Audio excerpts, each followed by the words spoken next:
Please subscribe our channel Brilliant Career Institute and click on the bell icon to get notified for every educational videos we upload.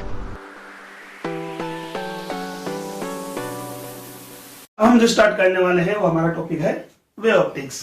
ठीक है, जैसा कि मैं पहले आपको बता चुका हूं, हमने ऑप्टिक्स, अच्छा एक्चुअल में ऑप्टिक्स क्या था, the study of the light, इसको हमने डिवाइड किया दो पार्ट में। First ray optics and second wave optics.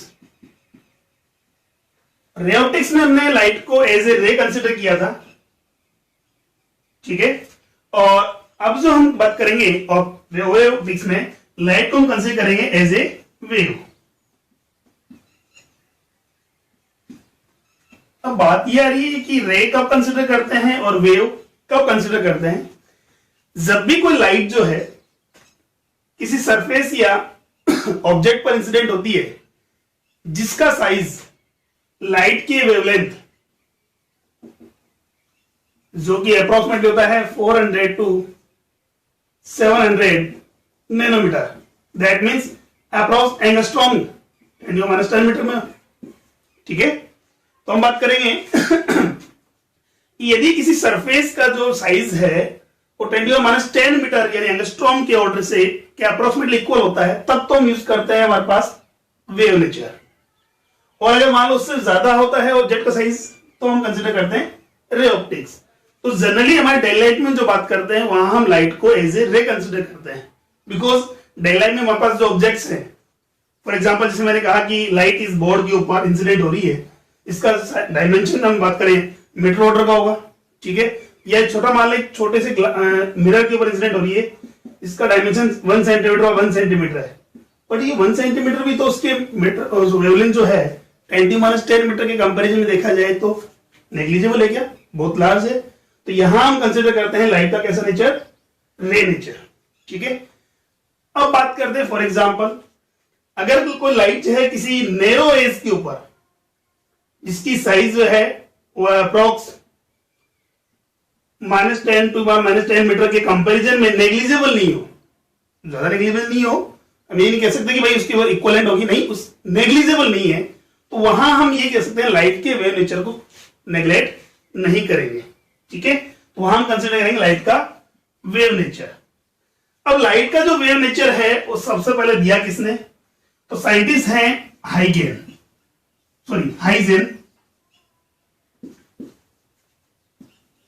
तो यहां हम बात करेंगे हाइजेन्स वेव थ्योरी।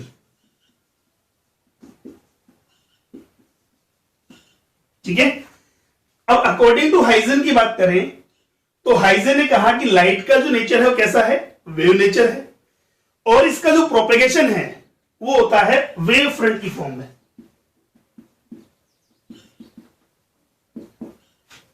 किसकी फॉर्म में, वेव फ्रंट की फॉर्म में। ठीक है, अब वेव फ्रंट क्या होता है ये हम डिस्कस करेंगे, और हाइगेन ने अपने इस वेव थ्योरी से reflection, refraction, interference, diffraction and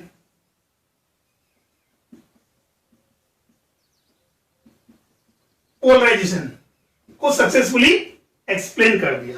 ठीक है, दैट मीन्स हम मानने में मजबूर हो गए कि हमारे पास वाकई में लाइट का नेचर भी कैसा है, वेव नेचर भी होता है। ठीक है, तो इस चैप्टर में जो हम स्टडी करेंगे वो करेंगे सबसे पहले रिफ्लेक्शन को, रिफ्रैक्शन को, interference, diffraction and polarization by using Huygens wave theory.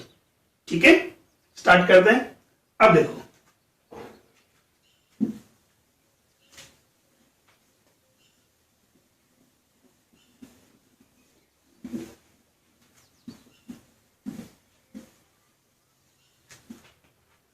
सबसे पहले हमारा टॉपिक होता है वेव फ्रंट।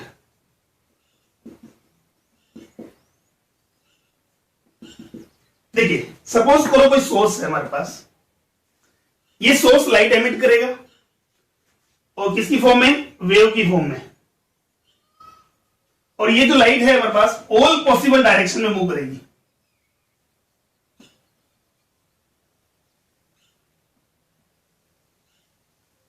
इस टाइप से।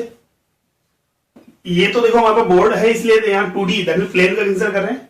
ये लाइट रे बाहर भी आएंगी और अंदर भी जाएंगी। क्लियर हो यहां तक? अब देखो तो हम बात करेंगे इसके सराउंडिंग की बात करें। सोर्स के सराउंडिंग एक ऐसा सरफेस जहां पर मीडियम के सभी पार्टिकल्स सेम फेज में वाइब्रेट करते हो। अब सेम फेज में वाइब्रेट का मतलब यहां बात करें, देखो वेव का फॉर्म इस टाइप से होता है। वेव में दो पोजीशन होती है, एक तो मैक्सिमा एंड मिनिमा से बोलते हैं क्रेस्ट एंड थ्रॉप। ठीक है, तो यहां बात करेंगे सपोज करो यहां से x डिस्टेंस पर मेरे पास कोई पॉइंट आ रहा है मैक्सिमा या क्रेस्ट आ रहा है, तो यहां से इक्वल डिस्टेंस पर जितने भी पॉइंट्स होंगे x डिस्टेंस पर एक कंसीडर करते हुए हम एक इमेजिनरी कर्व मानेंगे, सरफेस कंसीडर करेंगे और वो सरफेस जो होगा वही होगा हमारे पास वेव फ्रंट। ठीक है, अब देखो यहां हमारे पास क्रेस्ट आ रहा है, यहां भी क्रेस्ट है, यहां भी क्रेस्ट है, यहां भी क्रेस्ट आ रहा है। ऐसे जरूरी नहीं कि यही वेव फ्रंट हो, इससे जस्ट आगे देखो थ्रोप भी आ रहा है हमारे पास, तो यहां भी थ्रोप होगा, यहां भी थ्रोप होगा, यहां भी थ्रोप होगा। ये लो क्लियर हुआ? तो ऐसा हम बात करें वेव फ्रंट है क्या एक्चुअल में a imaginary surface surrounding to the source at which the all particles और are medium are vibrating in the same phase. Same phase का मतलब यहां अगर मैक्सिमा कंसीडर कर रहे हो तो यहां नेक्स्ट वेव जो होगी वहां भी क्या होना चाहिए, मैक्सिमा होगा। नेक्स्ट वाली वेव में भी क्या होगा मेरे पास, मैक्सिमा मिलेगा। इससे नेक्स्ट जो भी वेव होगी उसमें भी क्या मिलेगा, मैक्सिमा होगा। ठीक है, ये है हमारे पास वेव फ्रंट। अब देखो वेव फ्रंट हमारे पास जैसे ही एग्जांपल लिया मैंने, लाइट का एयर में स्पीड अगर बात करें तो स्पीड होता है c, दैट मीन 3×10⁸ मीटर पर सेकेंड। क्लियर हुआ? अब मैं कोई पॉइंट सोर्स कंसीडर कर रहा हूं, ये कोई पॉइंट सोर्स है, अभी लाइट एमिट करेगा t इक्वल टू 0 टाइम पर, t इक्वल टू 0 टाइम पर। अब t टाइम पर इस यहां से लाइट जो एमिट हो रही है उसकी पोजीशन कहां होगी, इधर भी होगी, अपवर्ड लेफ्ट में भी होगी, डाउन भी होगी, आउटवर्ड भी होगी और इनवर्ड भी होगी। ठीक है, तो मैंने कहा था लाइट स्टार्ट हुई कहां पर, t इक्वल टू 0 टाइम पर, and t equal to t time पर उसका पोजीशन कहां होगा, यहां से 0 कंसीडर करूं, स्पीड कितनी है उसकी c है, तो t टाइम में कितना डिस्टेंस ट्रेवल कर लेगी, डिस्टेंस इक्वल टू क्या होता है, स्पीड इनटू टाइम। तो ये डिस्टेंस हमारे पास कितना हो गया, ct। तो यहां से ct रेडियस का एक सरफेस कंसीडर करें। और सरफेस की स्ट्रक्चर या शेप कैसी होगी, देखो यहां देखने पर हमें लग रहा है कि सर्कुलर है, बट हमने कहा ना कि ये 2D है, 2D प्लेन में है। अब हम बात करें लाइट का जो प्रोपगेशन है 2D में नहीं है, सोर्स से ऑल पॉसिबल डायरेक्शन में आउटवर्ड भी होगा हमारे पास है, इनवर्ड भी जाएगा। तो उसके सराउंडिंग अगर देखा जाए तो कैसे स्ट्रक्चर मिलेगी, स्फेयर। कैसा मिलेगा, स्फेयर। ठीक है, ऐसे मत करिए, ये तो किसकी बात है, ये हो गया सी टी, जरूरी नहीं है ये मेरे पास है, ये तो टी टाइम की बात हुई। अगर T plus delta T time पर बात करें तो T plus delta T time पर एक अनदर स्फीयर, इसका रेडियस कितना होगा, उसका रेडियस होगा T C into T plus delta T. Clear हो? तो देखो हमारे पास वेव फ्रंट स्फेरिकल कब आ रहा है, जब सोर्स कैसा है हमारे पास, एज ए पॉइंट। यही अगर हम बात करें हमारे पास सोर्स कैसा होता, सपोज दैट लीनियर सोर्स है इस टाइप से, तो यहां से भी लाइट एमिट करेगा,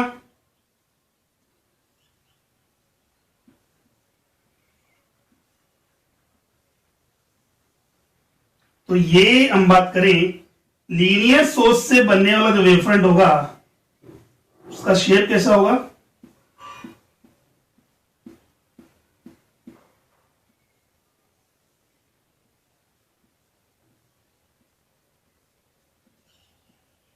किस शेप में मिलेगा, सिलेंड्रिकल। ठीक है, दैट मीन्स हम बोल सकते हैं कि वेव फ्रंट का जो हमारे पास शेप है it depends on the size या नेचर ऑफ द सोर्स। ठीक है, फॉर एग्जांपल जैसे हमने बोला कि भी साइज मेरे पास है, सोर्स जो है एज ए पॉइंट है, तो हमारे पास वेव फ्रंट कैसा बनेगा, स्फेरिकल। और अगर हमारे पास है सोर्स एज ए लीनियर है, ठीक है, तो या स्लिट के टर्म्स में तो हम बात करेंगे कि यहां से क्या बनेगा, cylindrical.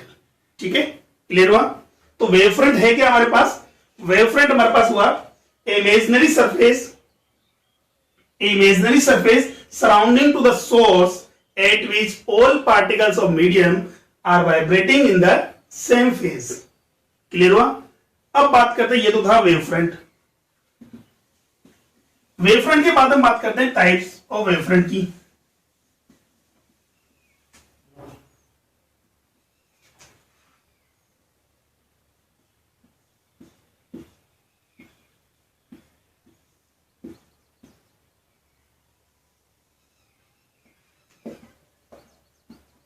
Types of wavefront. There are three types of the wavefront. First, spherical. Second, cylindrical. And third, plane. ठीक है। अब देखो स्फेरिकल वेवफ्रंट कब बनेगा हमारे पास, जैसा कि हमने पहले डिस्कस किया कि जब if the source of light is as a point, तो अगर हमारे पास सोर्स ऑफ लाइट क्या है, एज ए पॉइंट है, तो उससे बनने वाला जो वेवफ्रंट होगा वो क्या होगा, स्फेरिकल होगा। ठीक है। अब बात करते हैं सिलेंड्रिकल कब होगा, if the source of light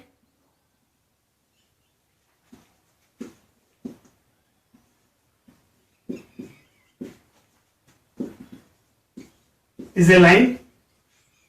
ठीक है, या लीनियर हम बात करते हैं, अगर लीनियर सोर्स है तो उससे बनने वाला वेवफ्रंट कैसा होगा, सिलेंड्रिकल होगा। अब बात करते हैं प्लेन वेवफ्रंट कब बनेगा, तो प्लेन वेवफ्रंट के लिए कोई पर्टिकुलर शेप फिक्स नहीं है हमारे पास की सोर्स के लिए, जैसे हमने बोला स्फेरिकल के लिए पॉइंट सोर्स होना चाहिए, सिलेंड्रिकल के लिए हमारे पास लाइन सोर्स या लीनियर सोर्स होना चाहिए, ऐसा प्लेन के लिए कोई फिक्स नहीं है। ये इसके लिए हमारे पास स्फेरिकल भी मतलब एज ए पॉइंट सोर्स भी हो सकता है और लाइन सोर्स भी हो सकता है। तो फिर प्लेन वेवफ्रंट बनेगा कैसे, वो देखिए हम। अब देखो सपोज करो हमारे पास कोई पॉइंट सोर्स है, तो क्या उसके सराउंडिंग हम बात करें तो मेरे पास जो वेवफ्रंट बनेगा कैसा बनेगा, स्फेरिकल, इस टाइप से। और अगर लॉन्ग डिस्टेंस की बात करें तो इस टाइप से। और डिस्टेंस पर अगर ले जाएं तो डिस्टेंट ऑब्जेक्ट की बात करें तो ये मेरे पास उस टाइप से मिलेगा कैसा, प्लेन में। देखो यहां डिस्टेंस मेरे पास कम है तो रेडियस ऑफ कर्वेचर भी क्या होगा, कम होगा। ये देखो हमारे पास इससे वो में आ रहा है, जैसे जैसे डिस्टेंस इंक्रीज हो रही है तो इस स्फेरिकल वेवफ्रंट का रेडियस ऑफ कर्वेचर जो है वो इंक्रीज हो रहा है। इंक्रीज होते तो फाइनली अगर आपको बहुत लॉन्ग डिस्टेंस पे जाएं या डिस्टेंस की बात करें तो वहां बात करेंगे तो कैसा हो जाएगा, इसे प्लेन। दैट मीन मैं कहता हूं मैक्सिमम जो रेडियस ऑफ कर्वेचर कितना होगा, इनफाइनाइट। और रेडियस ऑफ कर्वेचर अगर इनफाइनाइट आ गया दैट मीन कैसा सरफेस होगा, प्लेन सरफेस होगा। ठीक है, तो हम बात करते हैं कि प्लेन वेवफ्रंट कब बनेगा, if the source of light is placed at long distance, as a long distance. अगर मान लो बहुत डिस्टेंस पर रखा हुआ है तो वहां से जो हमारे पास वेवफ्रंट बनेगा दैट्स बी प्लेन वेवफ्रंट। ठीक है, तो फर्स्ट हमने ये हो गया हमारे पास कि स्फेरिकल के लिए हम बात करें पॉइंट सोर्स होगा, तो इस टाइप से हमारे पास सोर्स बने, ये वेवफ्रंट बनेगा।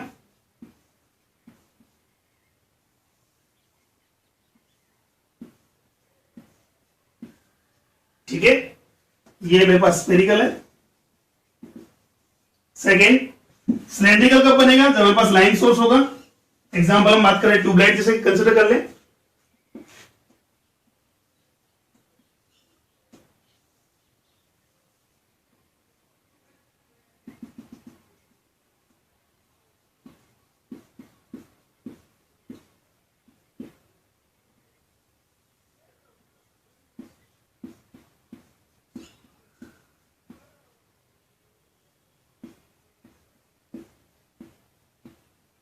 ठीक है, और प्लेन वेवफ्रंट के लिए सोर्स का साइज कोई सडन फिक्स नहीं है हमारे पास, किस पॉइंट ही हो या लाइन सोर्स ही हो, दोनों हो सकते हैं। बट अगर ये कहां पर हो, एक लॉन्ग डिस्टेंस पर हो, तो हम बात करें उससे बनने वाला वेवफ्रंट कैसा होगा, प्लेन वेवफ्रंट होगा।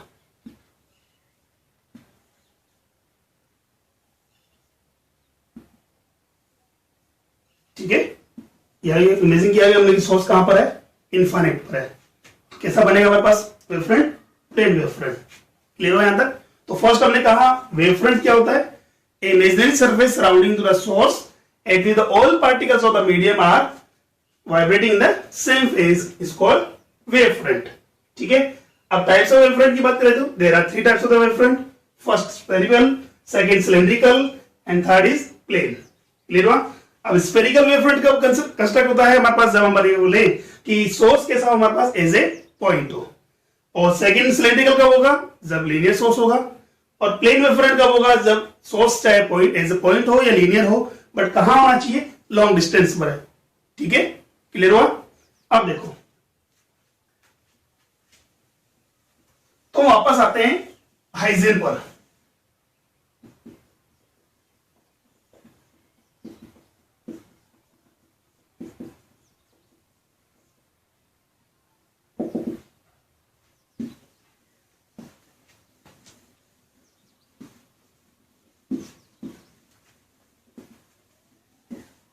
तो हाइजेन ने लाइट के नेचर और उसके प्रोपेगेशन के लिए अपना वेव थ्योरी दिया।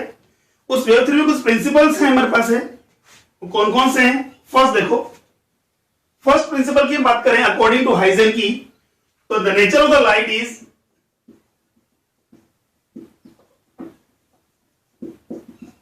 वेव। लाइट का नेचर कैसा होना चाहिए, वेव होता है। Second, the light is propagate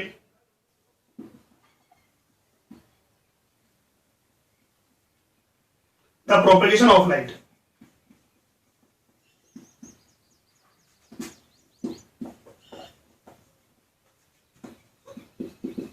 in form of wave front। that means हम कहते हैं लाइट जो है कैसे प्रोपेगेट होती है, वेव फ्रंट की फॉर्म में प्रोपेगेट होगी। नेक्स्ट, थर्ड, अब बात करें relation between the wave front end the direction of the propagation of light. तो देखो अभी हमने बात की, ये सोर्स है हमारे पास और इसके सराउंडिंग ये मेरे पास वेव फ्रंट हुआ, ये सेकेंडरी वेव फ्रंट, ऐसा कुछ बात कर ले। लाइट का डायरेक्शन ये होगा, ये भी लाइट की डायरेक्शन है, ये भी लाइट की डायरेक्शन है, ये भी लाइट की डायरेक्शन है, ऑल पॉसिबल डायरेक्शन होगी। ये सोर्स है हमारे पास। अब देखो ये क्या है, ये है हमारे पास रे। एक्चुअल में रे क्या होती है, the direction of the propagation of light is called रे। और ये मेरे पास क्या है, वेव फ्रंट। तो देखो यहां क्या ये रेडियस है, देखो इनर वाले सरफेस की बात करें हम, तो क्या ये नॉर्मल होगा, बिल्कुल होगा। ये भी क्या है, नॉर्मल है।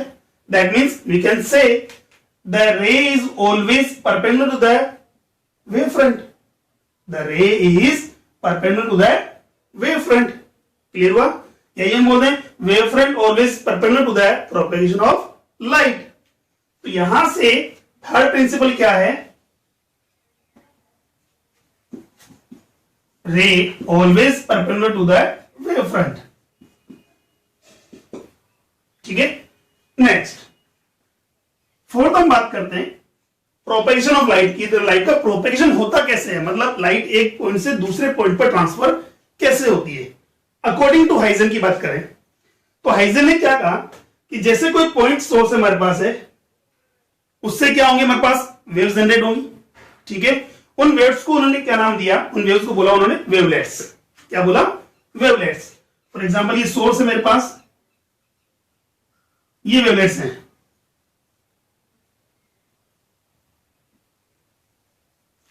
ठीक है, और यहां से कंसिडर होगा हमारे पास एक क्या, वेव फ्रंट। क्लियर हुआ?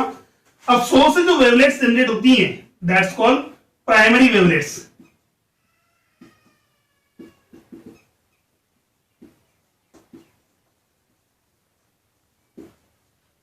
Primary wavelets, that wavefront which formed by the primary wavelets is called primary wavefront. Primary wavefront. ठीक है, अब बात ये तो आ गई मेरे पास कि एक वेवफ्रंट जनरेट हो गया, यहां से लाइट आगे कैसे प्रोपेगेट होगी या कैसे ट्रांसफर होगी। तो उसके लिए हाइजेन ने क्या बोला कि the each and every point of primary wave fronts, each and every point of primary wave front behave as a source for new wavelets.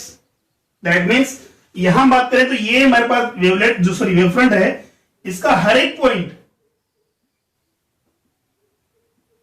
As a source behave करेगा और न्यू वेवलेट्स प्रोड्यूस करेगा। ठीक है, अब new wavelets का मतलब यहां से भी वेव जनरेट होंगी। क्लियर हुआ? उससे भी वेवफ्रंट बनेगा हमारे पास, ऐसे ही इस पॉइंट से वेवफ्रंट बनेगा, इस पॉइंट से वेवफ्रंट बनेगा।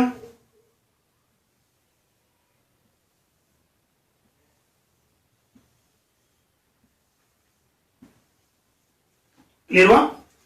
अब ये जितने वेवफ्रंट्स बन रहे हैं हमारे पास है, अब देखो ये जो मेरे पास वेवफ्रंट था प्राइमरी वेवफ्रंट्स, उससे जो हमारे पास है न्यू वेवलेट जनरेट कर रहा है, और उन वेवलेट्स को बोलेंगे हम सेकेंडरी वेवलेट्स। सेकेंडरी वेवलेट्स, ठीक है। सबसे पहले बात करते हैं सोर्स की। सोर्स जो वेवलेट जनरेट करता है दैट्स कॉल्ड प्राइमरी वेवलेट्स, और प्राइमरी वेवलेट जो वेवफ्रंट फॉर्म करती हैं वो क्या होता है हमारे पास primary wavefront, and each and every point of primary wavefront behave as a source for new secondary wavelets. Clear हुआ? अब बात करें इन न्यू सेकेंडरी वेवलेट से वेवफ्रंट जनरेट होगा, और इन सेकेंडरी वेवफ्रंट्स की बात सॉरी वेवलेट से बात करेंगे, इनके कॉमन टेंजेंट से, इनके कॉमन टेंजेंट से जो नया वेवफ्रंट जनरेट होगा या फॉर्म होगा दैट्स कॉल्ड सेकेंडरी वेवफ्रंट। ठीक है, ऐसे ही फिर ये सेकेंडरी वेवफ्रंट जनरेट हुआ, इसका हर एक पॉइंट न्यू वेवलेट्स के लिए सोर्स के लिए बिहेव करेगा। ठीक है, फिर वहां से वेवलेट जनरेट होंगी, फिर नया वेवफ्रंट बनेगा। इस टाइप से लाइट जो है एक पॉइंट से सेकंड पॉइंट पर क्या होती है ट्रांसफर होती है in the form of wavelets sorry wavefront. ठीक है, क्लियर हुआ यहां तक? तो फर्स्ट हम बात करते हैं कि हाइजेन के वेव थ्योरी के अंदर प्रिंसिपल्स क्या है। फर्स्ट प्रिंसिपल हम बात करें, लाइट का नेचर कैसा होता है, वेव नेचर होता है। इसका प्रोपेगेशन किसकी फॉर्म में होता है, वेवफ्रंट की फॉर्म में होता है, और हम पहले पढ़ चुके हैं वेवफ्रंट क्या होता है। नेक्स्ट हम बात करते हैं the relation between the ray and wavefront. The ray is always perpendicular to the wavefront.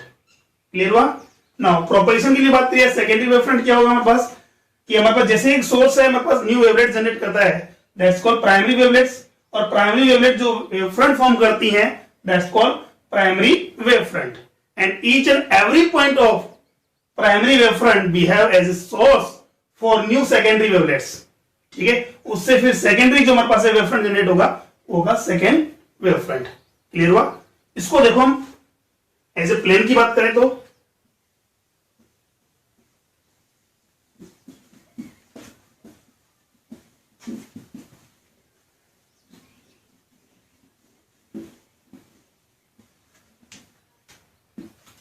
For example ये पॉइंट सोर्स है मेरे पास, और ये वेवफ्रंट जनरेट कर रहा है। ठीक है,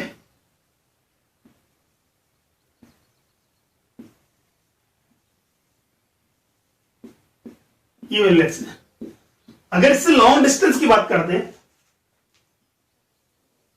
तो हमारे पास जो वेवफ्रंट जनरेट होगा या प्रोड्यूस होगा वो कौन सा होगा, प्लेन वेवफ्रंट होगा। सपोज दैट वो कौन सा है, AB। क्लियर हुआ? अब AB वेवफ्रंट का each every point as a source हो गया, इसके लिए न्यू वेवलेट्स के लिए। तो यहां से फिर वापस क्या होगा, पॉइंट सोर्स है, और पॉइंट सोर्स से कैसा वेवफ्रंट जनरेट होता है, सॉरी स्फेरिकल। क्लियर हुआ? और ये स्फेरिकल जो मेरे वेवफ्रंट हैं इनके फॉरवर्ड डायरेक्शन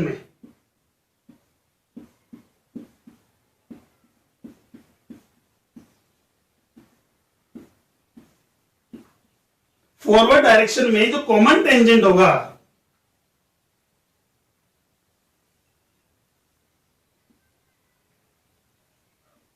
वो क्या करेगा, न्यू वेवफ्रंट फॉर्म करेगा, एंड उसे बोलेंगे हम सेकेंडरी वेव फ्रंट। ठीक है, क्लियर हुआ।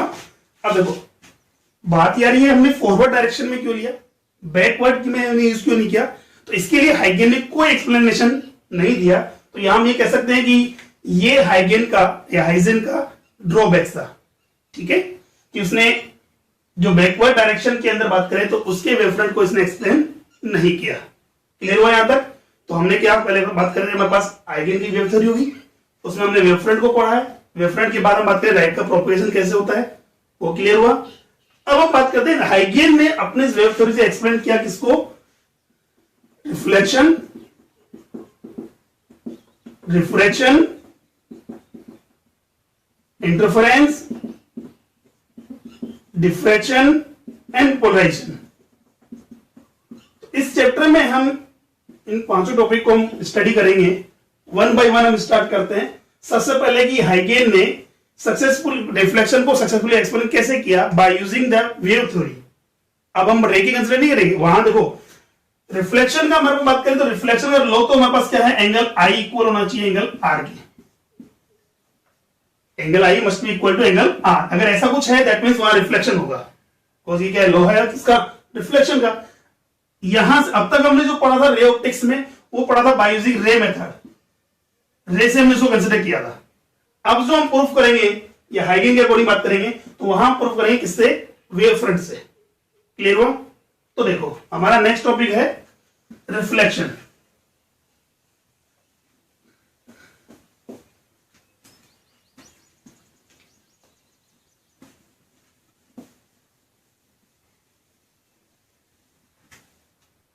तो हम फर्स्ट लिखते हैं explanation of reflection by using Huygens principle. ठीक है, देखो कंसिडर करो हमारे पास ये एक रिफ्लेक्टिव सरफेस है हमारे पास, और ये कोई पैरेलल लाइट बीम हम इस पर इंसिडेंट हो रही है।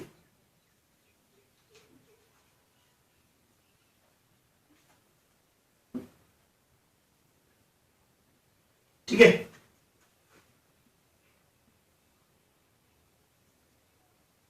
अब देखो अब पैरेलल लाइट में दैट मींस समझ तो पॉइंट का सोर्स कहां पर होगा, इन्फिनिट पर होगा। इन्फिनिट का मतलब लॉन्ग डिस्टेंस पर अगर ऑब्जेक्ट रखा हुआ है या सोर्स है दैट मींस उसका वेवफ्रंट कैसा होगा, प्लेन। अभी हमने बोला था प्लेन वेवफ्रंट के लिए हमारे पास की साइड में कोई पोजीशन या शेप फिक्स नहीं है कि सोर्स जो हमारे पास हो एज ए पॉइंट हो या लीनियर हो, बट कहां पर इन्फिनिट होगा तो उससे कैसा बनेगा, हमारे पास प्लेन वेवफ्रंट बनेगा। तो ये मेरे पास हो गया वेवफ्रंट हो गया। ठीक है, और हमें पता है wavefront is always perpendicular to the propagation of light. तो मैंने इस बीम में 1, 2 एंड 3 लाइट रेज को कंसीडर किया है। अब मैं इसी को यहां पर इंसिडेंट करता हूं। तो देखो जैसे लाइट रे इंसिडेंट होगी तो वेवफ्रंट भी सरफेस पर इंसिडेंट होगा। सपोज करो इंसिडेंट वेवफ्रंट कौन सा हमारे पास है, ए बी। क्लियर हुआ। और ये हमारे पास रिफ्लेक्टिव सरफेस है। क्लियर। देखो ये हुआ नॉर्मल हमारे पास। Suppose that light ray makes an angle I with the normal of the reflective surface. अब हमें पता है कि लाइट रे और वेवफ्रंट म्यूचुअली परपेंडिकुलर होते हैं। दैट मींस ये एंगल आई है, दैट मींस ये रिमेनिंग एंगल कितना हुआ, 90 माइनस आई। नॉर्मल हमारे पास है सरफेस के राइट एंगल बनाता है, ये 90 माइनस आई है तो ये एंगल कितना हो गया, अगेन इट मींस लाइट रे नॉर्मल के साथ जितना एंगल फॉर्म करती है, ठीक है, उतना ही एंगल वेवफ्रंट किस साथ बनाएगा भाई, रिफ्लेक्टिव सरफेस के साथ। ठीक। अब देखिए लाइट रे थर्ड जो हमारे पास है पॉइंट बी पर है, तब लाइट रे फर्स्ट जो है रिफ्लेक्टिव सरफेस ए पर इंसिडेंट हो चुकी है, सरफेस पर आ चुकी है। ठीक है, क्लियर हुआ। अब देखो ये मैंने मीडियम कंसीडर किया कौन सा, एयर, और यहां लाइट का स्पीड कितना है, सी। ठीक। अब बात करते हैं लाइट रे जो थर्ड हमारे पास है पॉइंट बी टू ए डेस तक आने में सपोज करो कितना टाइम लगाती हो, टी टाइम लेती है। लाइट रे जो थर्ड है वो point B to A dash तक आने में कितना टाइम लेती है बेटा? टी टाइम ले रही है। तो क्या पॉइंट ए पर लाइट रे फर्स्ट उसका वेट करेगी कब, जब वो रिफ्लेक्ट हो तब हम जाए? नहीं ना भाई, हमने कहा कि लाइट ए जो फर्स्ट है वो पॉइंट ए पर इंसिडेंट हो चुकी है, बट लाइट रे थर्ड जो अभी भी कहां पर है? एयर में ही है। कौन से पॉइंट पर? बी पॉइंट पर। जब लाइट रे थर्ड जो है बी टू ए डेज तक मूव करेगी तब तो लाइट रे फर्स्ट का पॉइंट ए से रिफ्लेक्शन हो चुका होगा। ठीक है, अब यहां मैं बात करूं, ये अगर टाइम टी टेकन कर रही है दैट मींस यहां से ये ऑलरेडी टी डिस्टेंस ट्रेवल कर चुकी होगी। ठीक है भाई, हमने कहा लाइट मतलब पॉसिबल है नहीं रेस्ट में आ जाए, तो अब जैसे ही लाइट रे यहां आएगी उसका रिफ्लेक्शन होगा, रिफ्लेक्शन होकर वापस जाएगी। ये सपोज पूरा इंसिडेंस एंगल आई है तो ये रिफ्लेक्शन कितना मान लिया मैंने? आर कंसिडर किया है। ठीक है, अब बात करते हैं, तो यहां बी टू ए डेज तक आने में कितना लग रहा है? उसको टी टाइम लग रहा है, दैट मींस ये कितना डिस्टेंस हो गया? सीटी। तो ये भी ऑलरेडी पॉइंट ए से कितना डिस्टेंस? सीटी डिस्टेंस ट्रेवल कर चुकी होगी।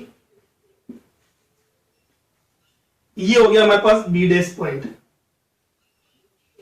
ये हमारे पास हो गया रिफ्लेक्टिव वेव फ्रंट। उसके बाद दोनों का प्रोपोगेशन कॉमन चलेगा, ये first days, second days and third days. ठीक है, तो यहां से मात्र इंसिडेंट वेव फ्रंट कौन सा है? ए बी है। ठीक है, लाइट बीम कौन सा? 1 2 एंड 3 इंसिडेंट हमारे पास हो रहा है। इसके बाद जैसे इंसिडेंट हुआ रिफ्लेक्टिव लाइट बीम हमारे पास आ रहा है 1 डेज 2 डेज एंड 3 डेज, और रिफ्लेक्टिव वेव फ्रंट कौन सा होगा हमारे पास? A dash B dash. ये क्या होगा हमारे पास? Right angle. क्लियर हुआ? अब देखो, ये मेरे पास हमने बोला है अगर इंसिडेंट रे वेव नॉर्मल के साथ कितना एंगल फॉर्म कर रही है? आई एंगल। ठीक है, तो हम बात करें हमारे पास है, और incident wave front reflective surface का कितना बना रहा है? आई एंगल। ऐसे रिफ्लेक्टेड रे हमारे पास आर एंगल अगर मैं करती है किसा नॉर्मल के साथ बनाती है, दैट मींस रिफ्लेक्टिव सरफेस या वेव फ्रंट भी सरफेस कितना बनाएगा? आर। क्लियर हुआ? अब देखिए यहां बात कर रहा हूं ट्राइंगल हमारे पास A B and A dash, इन triangle A B and A dash and triangle A dash B dash. हमें क्या प्रूव करना है? एंगल आई इक्वल है किसके? एंगल आर के। इन ट्राइंगल को मैं यहां सेपरेट कर लेता हूं, ज्यादा इजी होगा आपके लिए। A dash B and this distance is C, ये इंसिडेंट वेव फ्रंट है, दैट मींस एंगल आई। ऐसे हमारे पास बात करें, हमारे पास ए डेज बी डेज, ये नॉर्मल वेव फ्रंट होगा 90 डिग्री, और ये है reflection angle R and this is C. अब देखो दोनों ट्राइंगल की बात करें, कंपैरिजन करते हैं, तो ए डेज दोनों ट्राइंगल्स में कॉमन है। ठीक है, नेक्स्ट सेकेंड हम बात करें, बी ए डेज इक्वल है ए बी डेज के सीटी। ठीक है, और एंगल बी इक्वल है हमारे पास इससे एंगल बी डेज के, कितना? Right angle. क्लियर हुआ? That means side angle side के लॉ से triangle A B A dash हो गया हमारे पास triangle A dash B dash के। तो इसका मतलब है दोनों ट्राइंगल्स इक्वल है, इसका मतलब each and every sides are equal and angle also भी इक्वल। तो सीटी साइड से हमारे पास इक्वल आ रही है, तो सीटी के फ्रंट में जो एंगल, अपोजिट में जो एंगल आ रहा है कितना? आई, वो इक्वल होगा किसके? सीटी के फ्रंट में एंगल कितना आ रहा है? अपोजिट में R. That means angle I equal होगा किसके? एंगल आर के। ठीक है, and it is the law of reflection. That means we can explain the reflection by using Huygens principle. Clear हुआ यहां तक?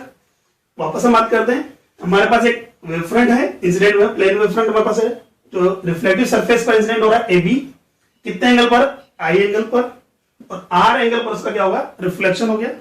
जब लाइट रे फर्स्ट जो पॉइंट ए पर इंसिडेंट होती है, तो लाइट रे थर्ड जो है पॉइंट बी हवा में रहती है हमारे पास। ठीक है, एयर में। जैसे ही लाइट रे बी ए डैश पर इंसिडेंट होगी तो लाइट रे फर्स्ट का पॉइंट ए पर रिफ्लेक्शन हो चुका होता है।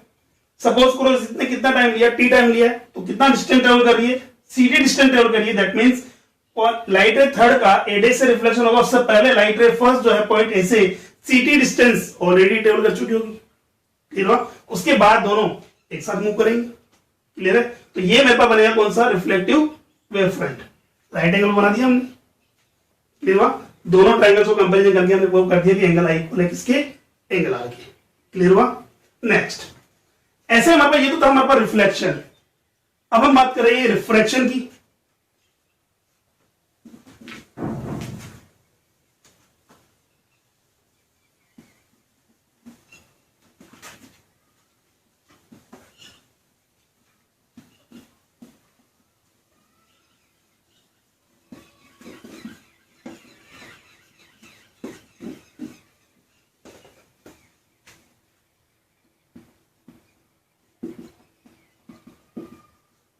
रिफ्रैक्शन, ठीक है।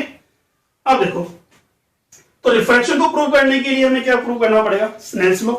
स्नेल्स लॉ अगर प्रूव करते दैट मींस रिफ्रैक्शन प्रूफ हो जाएगा। तो स्नेल्स लॉ क्या है हमारे पास, sine I upon sine R is equal to mu two by mu one, और mu one sine I is equal to mu two sine R. अगर ये प्रूफ कर देते हैं तो हमारे पास रिफ्रैक्शन भी क्या हो जाएगा, प्रूफ हो जाएगा। देखो, ये बाउंड्री सरफेस हमारे पास है। ऐसे अपर साइड की बात करते हैं, हमारे पास है रिफ्रैक्टिव मीडियम कौन सा है, mu one, sorry medium M1 है जिसका रिफ्रैक्टिव इंडेक्स कितना है, म्यू वन है। नेक्स्ट हमारे पास है मीडियम M2, सेकंड मीडियम, इसका रिफ्रैक्टिव इंडेक्स कितना हो गया, म्यू टू कंसिडर किया हमने। ठीक है, वही अगेन एक पैरेलल लाइट बीम हमारे पास है। अब पैरेलल मींस यहां से वेवफ्रंट कैसा होगा, प्लेन वेवफ्रंट होगा। इसको हमने कंसिडर किया कौन सा, A B, first and second, ये लाइट रेज है।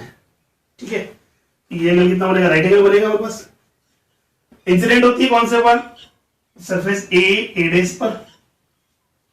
मीडियम चेंज हो रहा है हमारे पास यहाँ, तो रिफ्लेक्शन होगा। इंसिडेंस एंगल मैंने कंसिडर किया, सपोज करो कितना है, आई एंगल है, जैसा कि ऑलरेडी हमने पहले डिस्कस किया था।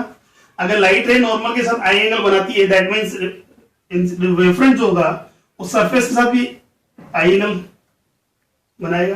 कैसे बनाएगा, देखो ये एंगल आई है, ये राइट एंगल हमारे पास हुआ, तो ये रिमेनिंग एंगल कितना हुआ, 90 माइनस आई। और नॉर्मल जो है सरफेस है राइट एंगल पर होता है, टोटल एंगल 90 डिग्री हमारे पास है, ये 90 माइनस आई है। ऐसा का पॉसिबल होगा जब ये कितना होगा, आई एंगल होगा। क्लियर हुआ? अब वही बात हम बात करते हैं, जब लाइट रे फर्स्ट पॉइंट ए पर होती है तो लाइट रे सेकंड जो हमारे पास पॉइंट बी पर होगी। अब सपोज करो लाइट रे जो सेकंड जो है point B to A dash तक आने में कितना टाइम ले रही है, टी टाइम ले रही है। ठीक, तो यहां से बात करेगी, यहां जो डिस्टेंस ट्रेवल होगा, जो डिस्टेंस होगा वो डिस्टेंस इस मीडियम में डिस्टेंस के इक्वल होगा नहीं, बिकॉज मीडियम चेंज है। वहां पहले हम बात करें मीडियम सेम था इसलिए स्पीड भी क्या थी, सेम थी। यहां स्पीड क्या हो जाएगी, चेंज जाएगी। मैंने कंसिडर किया यहां स्पीड कितनी आ रही है, v1 कंसिडर किया मैंने, और यहां स्पीड मैंने कितनी ले ली है, v2। ठीक है, तो v2 ए डैश तक का डिस्टेंस कितना हो जाएगा, v1t। क्लियर हुआ? अब ऐसा तो नहीं है कि लाइट रे जो फर्स्ट है पॉइंट ए पर, लाइट रे सेकंड का वेट करेगी कब वो रिफ्लेक्ट हो, कब हम साथ चले, नहीं है।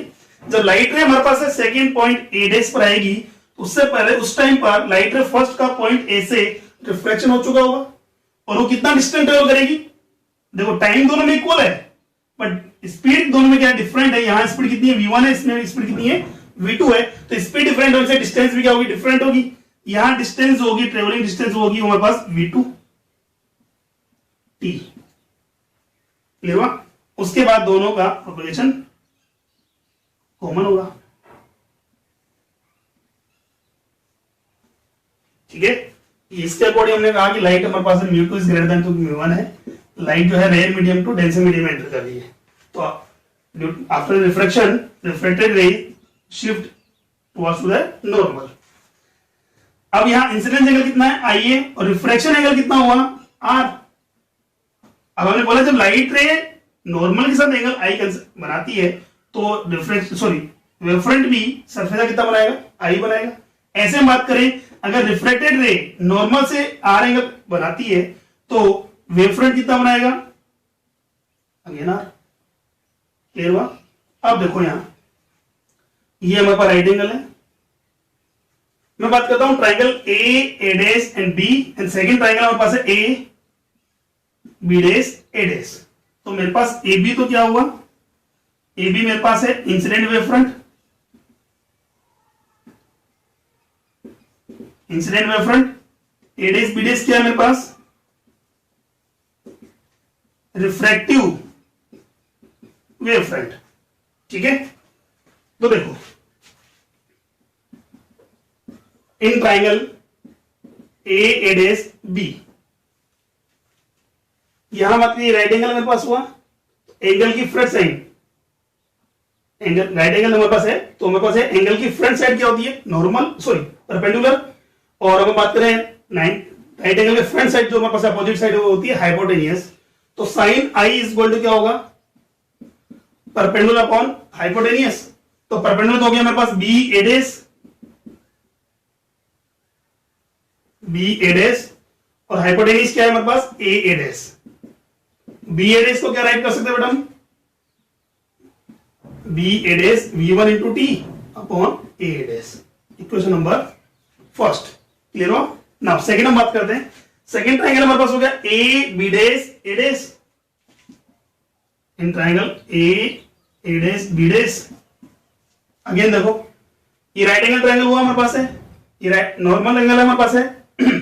ये अपोजिट साइड हमारे पास क्या होगी, हाइपोटेन्यूज होगी, और एंगल की फ्रंट साइड हमारे पास परपेंडिकुलर होगी। तो यहां से मेरे पास क्या हो गया, साइन आर इक्वल टू क्या होगा, साइन आर इक्वल टू होता है मेरे पास परपेंडिकुलर अपॉन हाइपोटेन्यूज। तो A dash A B dash sorry A B dash upon A dash. A B dash का वैल्यू कितना होगा, V2T।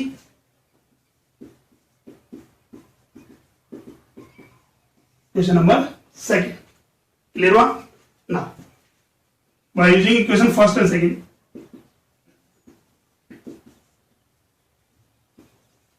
Sign I by sine R, sine I by sine R equal to क्या होगा, देखो यहां से divide करते तो ए डैश से कॉमन मेरे पास कैंसिल हो जाएगा, तो मेरे को बचेगा V1 upon V2। Question number third. Clear हुआ। अब देखो यहां बात करें by using the definition of the refractive index, the refractive index is directly proportional to the inversely proportional to the speed of light in that medium। Clear हुआ। तो यहां से हम बात करें तो V1 by mu1 by mu2 is equal to क्या होगा मेरे पास, V2 by V1। ठीक है, ये वैल्यू आप पुट कर दूं from equation third, sine I by sine R equal to क्या होगा, V1 by V2, V1 by V2 कितना होगा, mu2 बाई mu1। ठीक है, इसे क्या राइट कर सकते हैं बेटा हम, can be write mu1 sine I equal to mu2 sine R, and it is laws of Snell's. Clear हुआ। तो यह हम बात करते हैं by using the Huygens principle we can explain the reflection of light. ठीक है, तो हमने हाइगेन थ्योरी पढ़ ली है, हाइगेन थ्योरी में हमने वेवफ्रंट पढ़ा है, उसके बाद हाइगेन के प्रिंसिपल का यूज करते हुए हमने रिफ्लेक्शन और रिफ्लेक्शन दोनों को एक्सप्लेन किया है। तो नेक्स्ट टॉपिक में हम जो बात करेंगे वो पढ़ेंगे हम इंटरफेरेंस। ठीक है, आज के लिए इतना ही। अगर इसमें कोई डाउट हो तो आप कमेंट बॉक्स में शेयर कर सकते हैं। कोशिश करूंगा कि आपके डाउट जितने भी हो सॉल्व कर पाऊं। ठीक है, थैंक यू।